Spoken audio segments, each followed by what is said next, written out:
بسم اللہ الرحمن الرحیم۔ سامعین مکرم، آج کا جو ہمارا موضوع ہے وہ اس ٹاپک پہ ہے کہ انسان سے جب گناہ ہو جاتا ہے،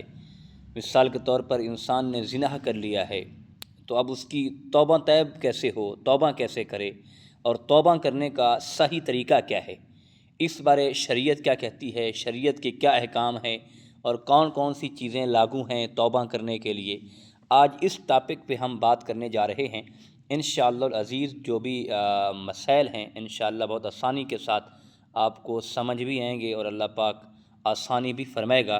اور یقیناً بات یہ ہے کہ ہماری نوجوان نسل جو ہے معاشرے کی، تو اس گناہ میں بہت سی زیادہ ہی میل ہوتی جا رہی ہے۔ مثال کے طور پر غلط کام کرنے، گناہ کرنے، بدکاریاں کرنا، زنا کرنے، یہ نوجوان نسل میں یہ ایک بات پھیلتی جا رہی ہے جس کو وہ گناہ بھی نہیں سمجھتے، اور یقیناً یہ بہت بڑا گناہ ہے۔ اور دیکھیں اللہ کے نبی حضرت محمد مصطفیٰ احمد مجتبیٰ صلی اللہ تعالیٰ علیہ وسلم نے فرمایا کہ ایک شخص آقا کی بارگاہ میں حاضر ہوتا ہے، عرض کرتا ہے اللہ کے نبی کہ میں 4 کام ایسے ہیں کہ وہ نہیں چھوڑ سکتا،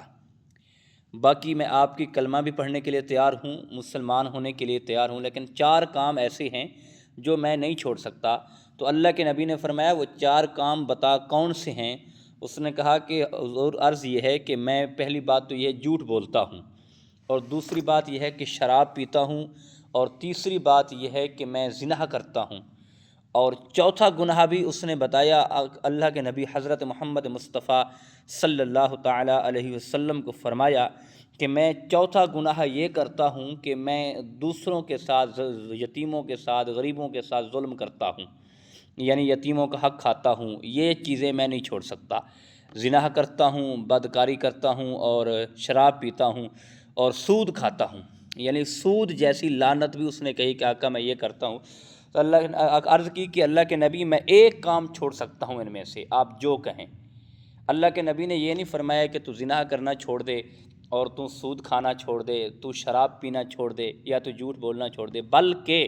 اللہ کے نبی نے فرمایا ایسا ہے کہ تو سارے کام رہنے دے، فقط جھوٹ بولنا چھوڑ دے۔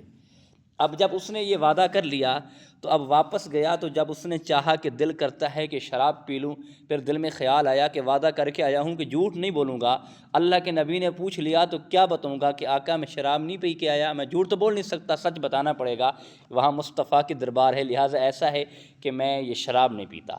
اور پھر دوسرا دل میں خیال آیا کہ میں زنا کرتا ہوں، پھر بھی وہی بات ذہن میں آ گئی کہ اللہ کے نبی کے ساتھ وعدہ کر کے آیا ہوں کہ جھوٹ نہیں بولوں گا، اب کس منہ سے جا کر آقا کو بتاؤں گا کہ میں زنا کر کے آیا ہوں۔ اور یہ ساری باتیں جب ذہن میں آئی، دیکھیں سب کی بنیاد جو تھی وہ جھوٹ تھا۔ جب جھوٹ اس نے چھوڑا تو سب گناہوں سے پاک ہو گیا اور سب کاموں سے باز آ گیا۔ اللہ کے محبوب کی بارگاہ میں آتا ہے، عرض کرتا ہے آقا مجھے معافی دے دیں، بہت غلطی ہوگی ہے مجھ سے، آج کے بعد میں کوئی بھی گناہ نہیں کروں گا۔ اور لیکن ہماری نوجوان نسل اس میں جو پھیلتی جا رہی ہے، جو گناہ کو گناہ بھی نہیں سمجھتے۔ دیکھیں اللہ کتنا کریم ہے، اب جب نیکی کا ارادہ کرتے ہیں ہم کہ ہم نیک عمل کرتے ہیں، نیکی کا ارادہ کرتے ہیں، تو اللہ پاک وہ نیکی لکھ دیتا ہے۔ لیکن گناہ ایسا ہے کہ وہ کریم اتنا ہے کہ جب تک کرو گے نہیں تو تمہارے نامہ اعمال میں لکھا نہیں جائے گا۔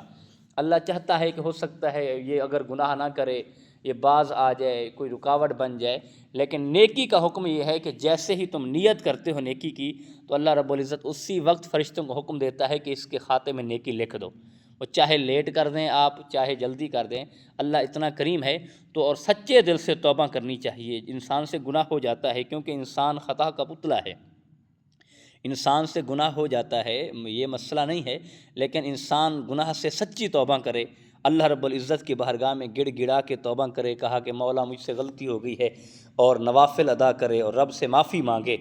جب رب سے معافی مانگیں گے تو رب تو کریم ہے، رب تو 70 ماؤں سے بھی زیادہ پیار کرتا ہے اپنے بندے سے۔ انسان سچے دل سے توبہ مانگ لے تو اللہ رب العزت معاف کر دے گا۔ لیکن توبہ ایسی نہ ہو کہ آپ ایک بار توبہ کریں اور توبہ کرنے کے بعد صبح توبہ کر لیں اور شام کو پھر وہی راستے پہ چلنا شروع کر دیں، اور شام کو توبہ کر لیں اور صبح ہوتے ہوئے پھر آپ اسی کام پہ لگ جائیں، لوگوں کا حق کھانے، بدکاریاں کرنے، زنا کرنے کے، سود کھانے کے۔ تو اس کام سے باز آنا چاہیے اور سچے دل سے توبہ کرنی چاہیے، پھر اللہ رزق میں بھی اضافہ کر دے گا اور اللہ کاروبار میں برکت ڈال دے گا۔ اور یہ بہت بڑی مصیبت ہے، آج آپ کو بتانے جا رہا ہوں کہ جو زنا ہے وہ انسان کے رزق کو کھا جاتا ہے۔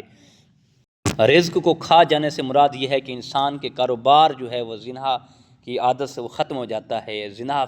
فنا ہو جاتی ہے، یعنی فنائی ہو جاتی ہے، ختم ہو جاتا ہے۔ تو اللہ سے یہ دعا مانگے اللہ ایسی لعنت سے ہم سب کو محفوظ رکھے اور ایسے گناہ سے اللہ ہمیں بچنے کی توفیق عطا فرمائے۔ یقیناً آپ حلال رزق کمائیں، اور اسی لیے کہا جاتا ہے کہ والدین کے اوپر فرض ہے کہ جیسے ہی اولاد جوان ہو جائے تو ان کے حق کر دیں، نکاح کر دیں، سنت کر دیں، تاکہ وہ گناہوں سے بچ جائیں، گناہوں سے باز آ جائیں اور حلال کر کے اور نیک عمل کر کے اپنی زندگی گزاریں۔ اللہ سب کے بچوں کی حفاظت فرمائے۔